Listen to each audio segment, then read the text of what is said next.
I'm not being cooped up in the house for people. I'll be in the house for myself. Not even for no coronavirus. Let me tell you something. I'm going to tell you something. When coronavirus first came to New York, let me put it that way. I'm going to say to New York, not to the States, to New York, right? And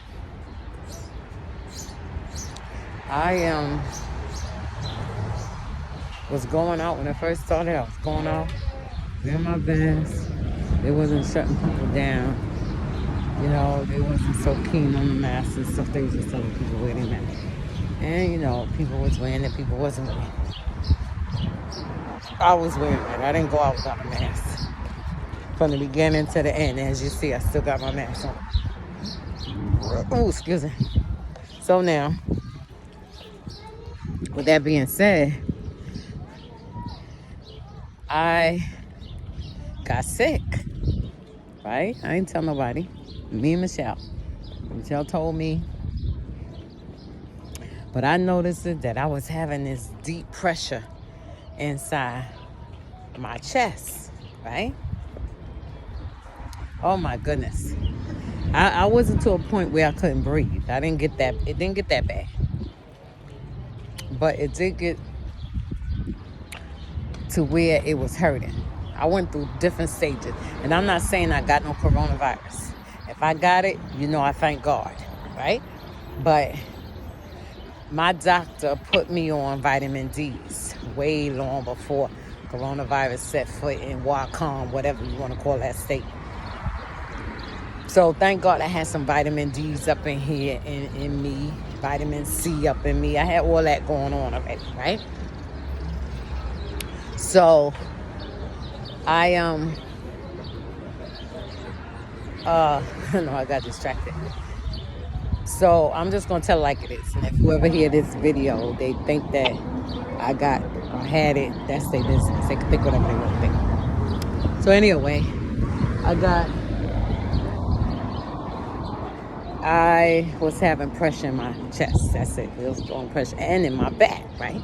And my sister, at that time, my sister was alive. And she was talking about the pressure in her back, right? Her back was hurting, et cetera, et cetera, et cetera. Right?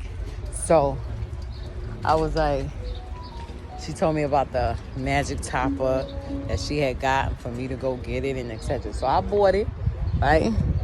And not to lie, it did help, but some off and on my back would hurt. I took it, which I'm seeing that most likely what it was, that I was carrying a whole lot of bags on my back and putting a lot of pressure on my back. So I don't do that no more, so I ain't have no more pain. But anyway, so now I'm still going. So I got real sick. I ain't tell nobody in the house. I was in my room, I was sniffing, my nose was stopped up, and I've never experienced a stopped up nose like that. Let me take that back. I did experience it back in the days. So when I got it, I was like, here I am, I'm getting the flu. So I wasn't coughing. I wasn't doing a lot of sneezing. It's just that my nose was stopped up.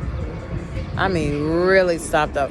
I mean, to the point where I couldn't breathe. It felt like I couldn't breathe out of both nostrils. When it's normally that one nose helps the other one. You see what I'm saying? Just like your strong eye help your weak eye. The body helps the other. When one instrument is down, the other instrument get more keen to help it out. So that's normally how it is with a nose. Your nose be stopped up on one side, but you can at least breathe through the other nostrils. If it get bad where you can't breathe out both nostrils, then you got your mouth, right? But it was so that I was having these issues, right? I ain't thinking nothing. I was not thinking nothing. I just had my faith in God, praying, Lord, take me through this, help me to go through this. My bus coming, so I'm gonna have to continue this story. Well, to just give a throw out, I didn't have the coronavirus. I guess say how you know. If I did, my body went and grew up antibiotics against it in 40. So every time it popped back up, if it popped back up, my body fought against it. All right, I'll hit you.